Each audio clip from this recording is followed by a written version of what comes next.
রসগোল্লা, রাজভোগ, গোলাপজাম সব ভুলে যেতে হবে। মাত্র 2টি উপকরণে ঝটপট দারুণ স্বাদের এই মিষ্টিগুলো এভাবে একবার বানিয়ে খেয়ে দেখুন। যেমন নরম তুলতুলে, তেমনি একেবারে রসে টইটুম্বুর। একটা খেলে মন ঠান্ডা হবে না, মনে হবে আরও কয়েকটা খাই। আর সেজন্য প্রথমেই আমি এখানে একটা পাকা আম নিয়ে নিয়েছি। আমের সিজনে পাকা আম তো সবার ঘরেই 2-1টা থেকে থাকে। তো আমটা এভাবে স্লাইস করে কেটে নিচ্ছি। এবার আমের ভিতরের এই শাঁসটা আমি এখান থেকে বার করে নেব। এবার একটা মিক্সিং জারের মধ্যে সমস্ত আমের শাঁসটা আমি নিয়ে নিচ্ছি। এইভাবে খুব ঝটপট আমের পাল্পটা কিন্তু বের করে নেওয়া যায়। তো এবার আমটা আমি এখানে পেস্ট করে নিচ্ছি। আর কত ঝটপট দেখুন, এখানে আমের পাল্পটা কিন্তু বেরিয়ে আসলো। এটা পরে কাজে লাগবে। আর এবার আমি একটা কড়াইয়ের মধ্যে 1 কাপ পরিমাণ সুজি নিয়ে নিয়েছি। শুকনো কড়াইতে প্রথমে সুজিটা একটু ভালো করে নেড়ে চেড়ে নেব। এবার এর মধ্যে দিয়ে দিচ্ছি 1 চামচ পরিমাণ ঘি। ঘিয়ের সাথে সুজিটা ভালো করে মিশিয়ে একটু হালকা করে ভেজে নেব। সুজির খুব একটা কালার আনার দরকার নেই, মোটামুটি একটু ভাজা সুজি সুন্দর একটা গন্ধ চলে আসলেই হয়ে যাবে। ঘিয়ের সাথে সুজিটা ভালো করে ভেজে নেওয়ার পর এরকম সুন্দর একটা টেক্সচারের মধ্যে চলে আসবে। তো এই অবস্থায় এর মধ্যে আমি সামান্য অল্প একটু লবণ দিয়ে দিলাম। এবার এর মধ্যে নিয়ে নিচ্ছি আগে থেকে তৈরি করে রাখা আমের পাল্পটা। এবার এই দুটো উপকরণ খুব ভালো করে একসাথে প্রথমে এখানে মিশিয়ে নিচ্ছি। 1 কাপ সুজির জন্য একটা পাকা আমি যথেষ্ট। এবার এর মধ্যে জার ধোয়া জলটাও একটু নিয়ে নিচ্ছি। মোটামুটি 1/2 কাপ পরিমাণ জলে আমি এই সুজিটাকে খুব ভালোভাবে সিদ্ধ করে নেব। প্রথমে ভালো করে এভাবে নাড়ি চাড়িয়ে নিতে হবে যাতে সুজির মধ্যে কোনো রকম দলা ভাব না থাকে। তারপর এইভাবে আস্তে আস্তে নেড়ে চেড়ে খুব ভালো করে সুজিটাকে এখানে সিদ্ধ করে নিতে হবে। তো গ্যাসের ফ্লেমটা কিন্তু এই সময় একদম সিম আঁচে রাখতে হবে। সুজির দানাগুলো দেখবেন আস্তে আস্তে খুব সুন্দরভাবে কিন্তু নরম হয়ে এরকম করে মিশে যাবে। পাকা আমের সাথে সুজি মিশ্রণের একটা কিন্তু দারুণ ফ্লেভার এখানে চলে এসছে অলরেডি। আর মিষ্টিগুলোর থেকেও কিন্তু খুব সুন্দর এরকম ফ্লেভার সেজন্য বের হয়। তো এবার আমি এই ডোটাকে তুলে নিলাম অন্য একটা পাত্রের মধ্যে। কিছুক্ষণ একটু হালকা ঠান্ডা হতেই এবার এই ডোটাকে আমি হাত দিয়ে আর একবার খুব ভালো করে মেখে নেব। একটু হাতের সময় নিয়ে কিন্তু সুজির এই ডোটাকে খুব সুন্দর করে মেখে নিতে হবে।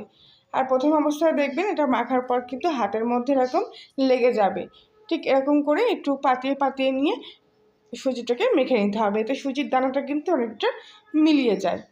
এবার আমি এর মধ্যে কিছুটা গুঁড়ো দুধ নিয়ে নিচ্ছি।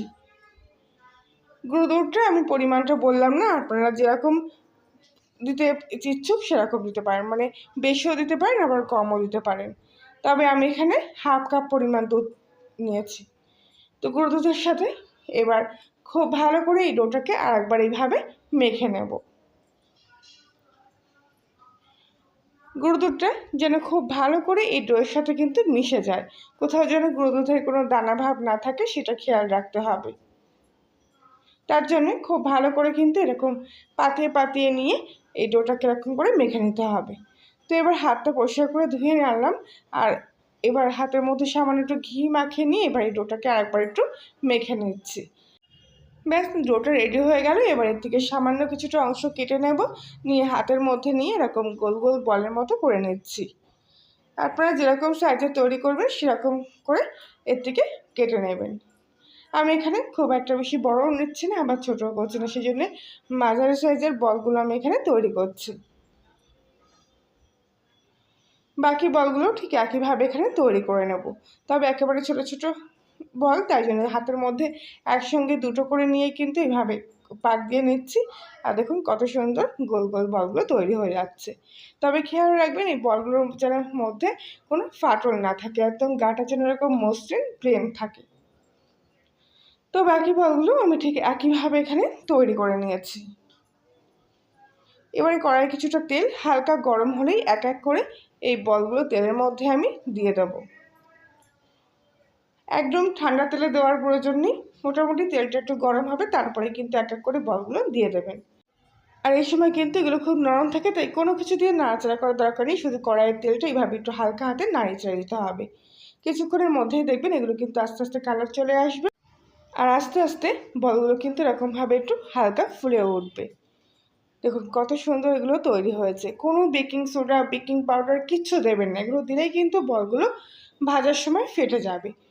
নর্মালি এমনি করবেন, দেখবেন খুব সুন্দর হবে, গাগুলো এরকম প্লেন হবে, দেখতেও খুব সুন্দর লাগবে। প্রত্যেকটা বল আমি এখানে ভেজে নিলাম, দেখুন কত সুন্দর হয়েছে। এবার ভাজার একটা সুন্দর কালার চলে আসলে এগুলো আমি তেল থেকে ছেঁকে নিয়ে তুলে নেব। যেহেতু পাকা আমের মিষ্টি, তাই খুব একটা বেশি ভাজলাম না, এরকম হালকা একটু ভাজা কালার চলে আসলে এগুলো আমি তেল থেকে ছেঁকে নিয়ে তুলে নিচ্ছি। আর বাকিগুলো ঠিক একইভাবে এখানে আমি ভেজে নেব। তবে ভাজা এই বলগুলো পুরোপুরি কিছুক্ষণের জন্য ঠান্ডা করে নিতে হবে।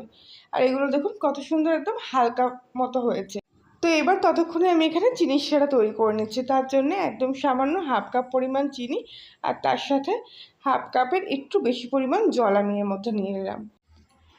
এবার চিনিটা খুব ভালোভাবে জলের সাথে মিশিয়ে কিছুক্ষণ ধরে ফুটিয়ে নেব। ঝটপট হাতের কাছে কয়টা জিনিস থাকলেই দেখবেন খুব সহজেই এই মিষ্টিগুলো কিন্তু তৈরি হয়ে যাচ্ছে।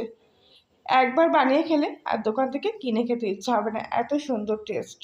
তো কিছুটা কেশর আর একটা এলাচও আমি এর মধ্যে দিয়ে দিলাম। তো এখানে আমার আগের দিনের 1 গ্লাস মতো চিনির শিরা বেশি ছিল, তো সেই চিনির শিরাটাও আমি এর মধ্যে নিয়ে নিলাম।